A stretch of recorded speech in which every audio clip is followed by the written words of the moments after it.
There are people in your life who carry a weight you cannot see, a heaviness that seems to pull at the air around them, that bends conversations toward their orbit, that makes every interaction feel like work.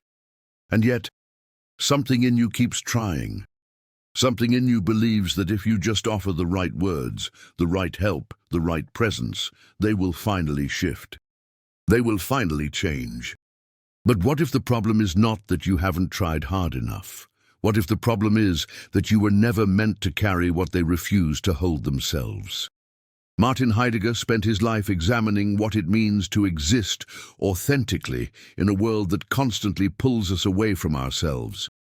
He spoke of beings who live in what he called Das Man, the they-self, a mode of existence where people surrender their own becoming to the comfort of conformity, distraction, and avoidance. These are not bad people. They are not evil. But they are asleep to their own lives, and when you extend your hand to wake them, you risk losing yourself in their dream. This is not about cruelty. This is not about turning your back on humanity. This is about understanding a truth that philosophy has whispered for centuries. Some people are not ready to be helped, and your insistence on helping them is not compassion. It is self-destruction. Let me tell you about the first kind of person Heidegger would warn you about, the one who lives in perpetual victimhood. You know this person. They are the one who always has a story about why things went wrong, why they lost the job, why the relationship ended, why the opportunity passed them by. And in every story, they are the protagonist of suffering, but never the author of their fate. They come to you with their pain, and your heart opens, because you are the kind of person who feels deeply. You are the kind of person who believes in people's capacity to rise. So you listen, you offer perspective, you share tools, ideas, pathways forward, and for a moment they seem to receive it. They nod, they thank you, they say something like, "You're right, I need to change." But then nothing changes. Weeks pass, months, the same patterns repeat, the same complaints resurface. And when you gently point this out, when you suggest that perhaps they have more power than they realize, they recoil. They look at you as if you have betrayed them, because you have done something unforgivable. You have asked them to take responsibility. Heidegger understood this. He knew that authentic existence requires what he called resoluteness, a willingness to face the anxiety of being, to accept that we are thrown into this world without a manual, without guarantees, and yet we must choose. We must act. We must own our becoming. But the person who clings to victimhood has made a different choice. They have chosen the comfort of helplessness, and your help, no matter how sincere, threatens that comfort. Here is the danger. When you continue to offer help to someone who has invested their identity in being helpless, you become complicit in their avoidance. You become a crutch that allows them to remain static, and slowly, imperceptibly, you begin to lose your own resoluteness. You begin to doubt your perceptions. You begin to wonder if maybe you're not doing enough, not caring enough, not understanding enough. You absorb their refusal to act as your own failure, and this is how you disappear.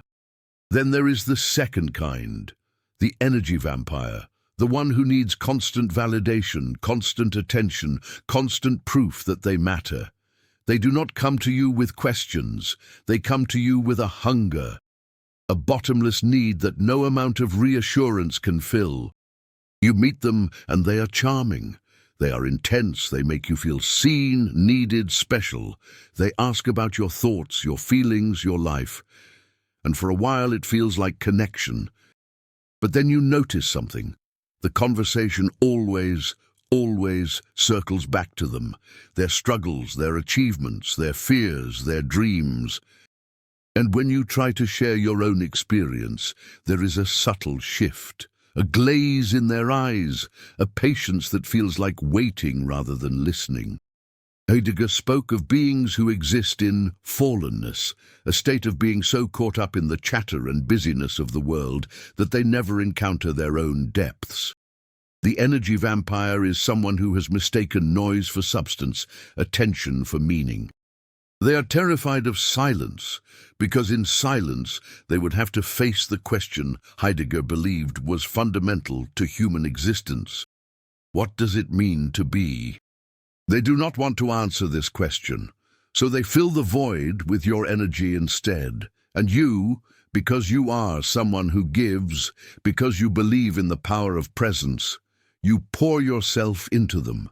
You offer your time, your emotional labor, your care, and it feels good at first. It feels like purpose. But here is what happens.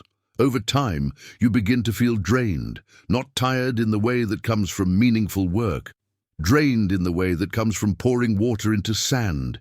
You start to notice that after spending time with them, you feel hollow, confused, as if you have somehow lost a piece of yourself in the exchange, because you have. You have given from your essence, and they have taken from your essence, but nothing has been transformed, nothing has grown, it has simply been consumed. And when you try to create boundaries, when you say that you need space or rest, they make you feel guilty. They remind you of all the times they were there for you. Except, when you think about it, were they?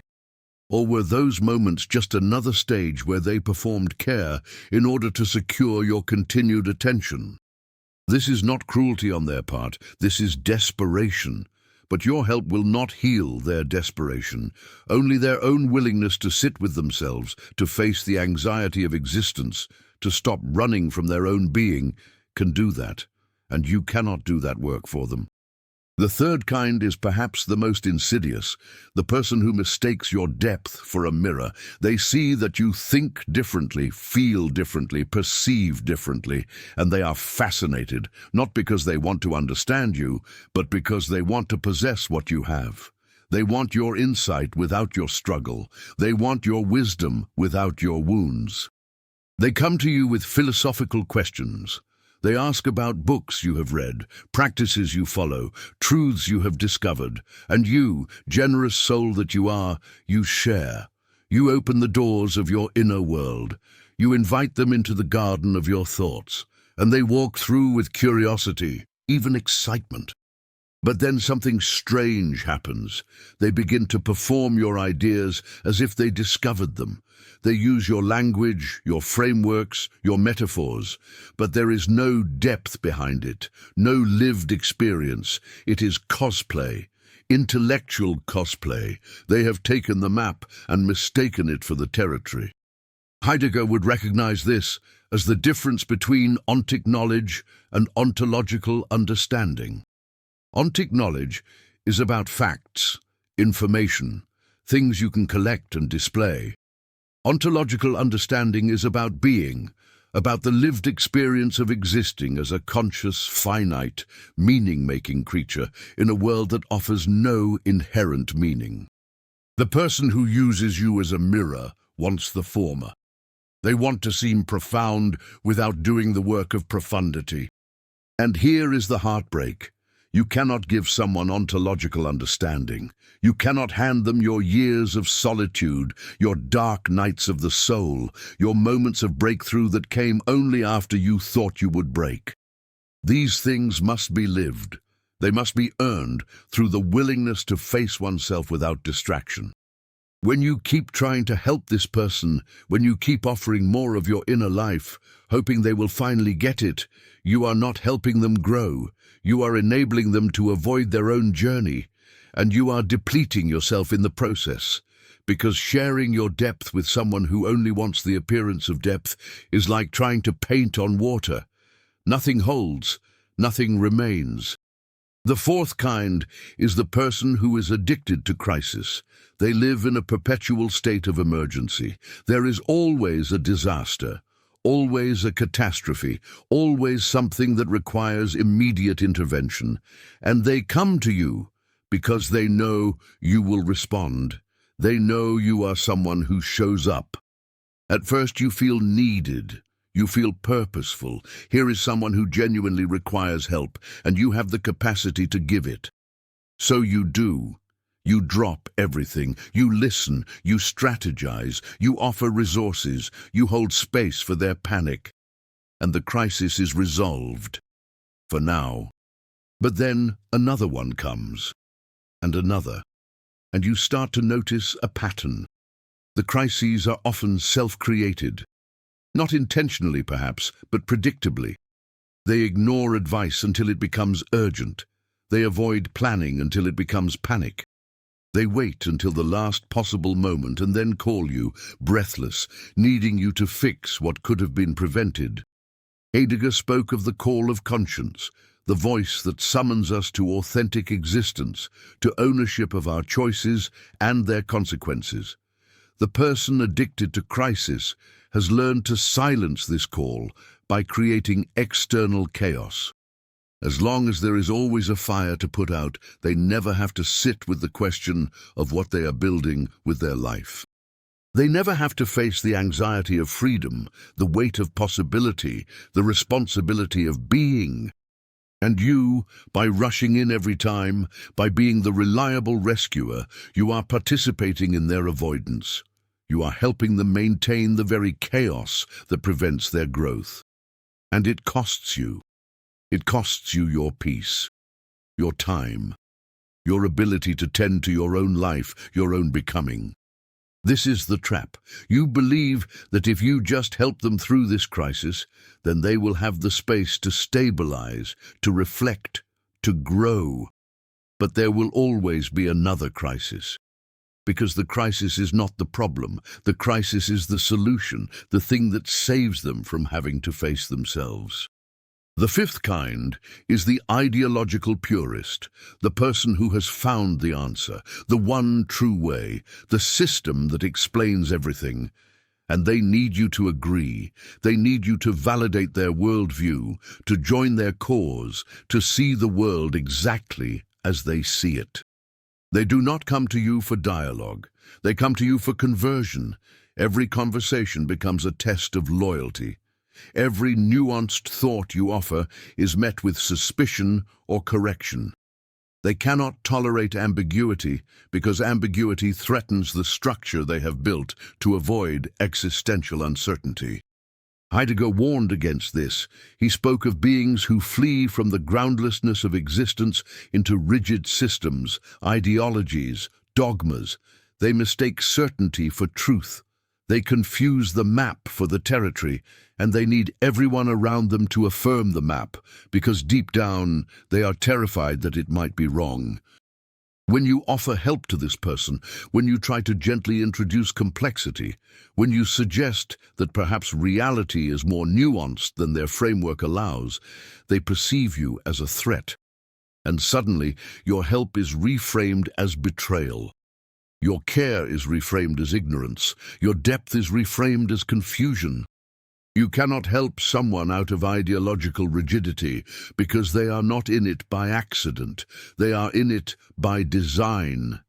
It is their fortress against the anxiety of existence, and your attempts to help them see beyond it are experienced as an attack on the very thing that keeps them feeling safe.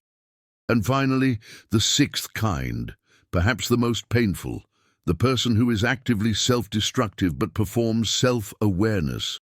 They talk about their patterns, they analyze their trauma, they use therapeutic language and philosophical concepts. They seem to know exactly what they are doing and why, and this gives you hope, because if they can see it, surely they can change it. But they do not change it, they describe it. They intellectualize it. They turn their own suffering into a kind of performance art. And you, moved by their apparent insight, you believe you can be the support that finally tips the balance.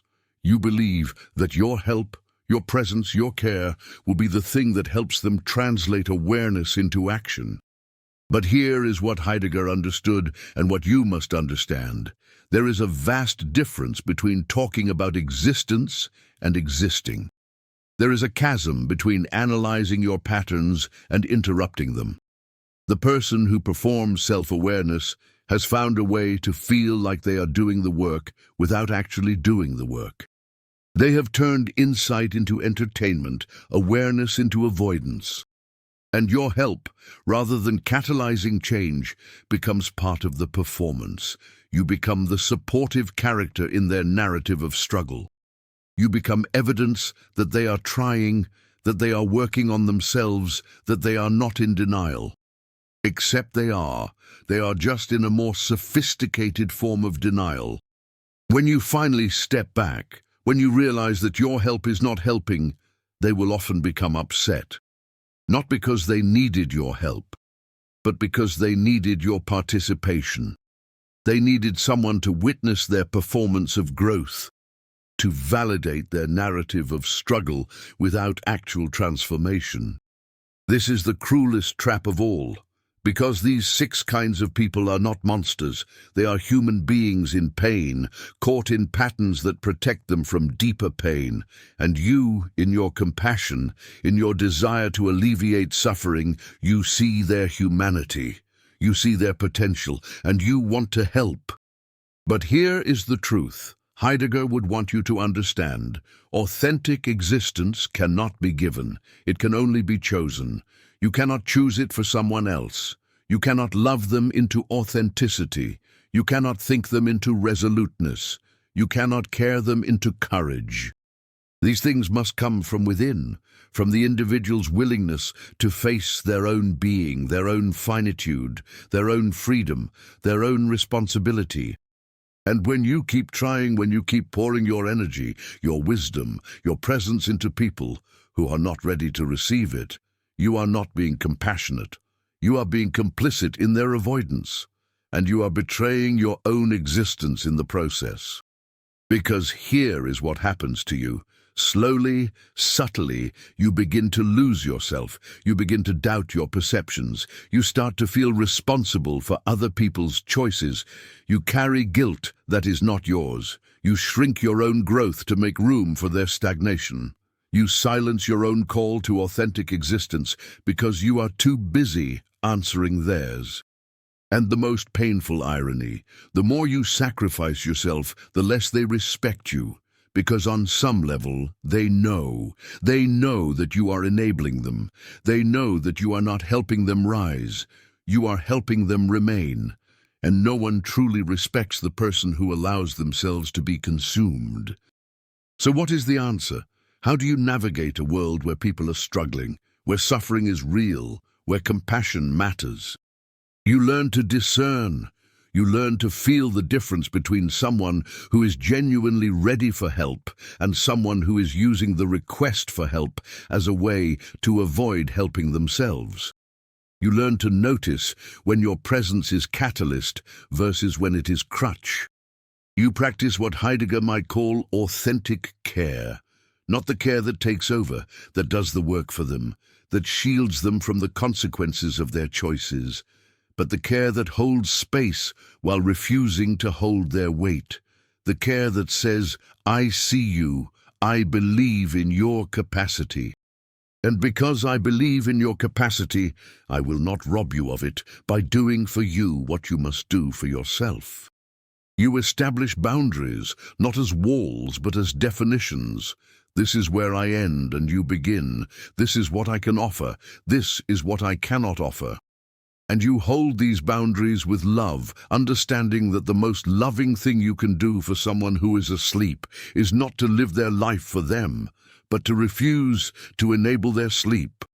You accept that some people will not understand. They will call you cold, selfish, unsupportive. They will say you abandoned them when they needed you most, and you must have the courage to know that this is not true, that you are not abandoning them. You are releasing them to themselves. You are giving them the space to finally face what they have been avoiding. And whether they do or not is not your responsibility.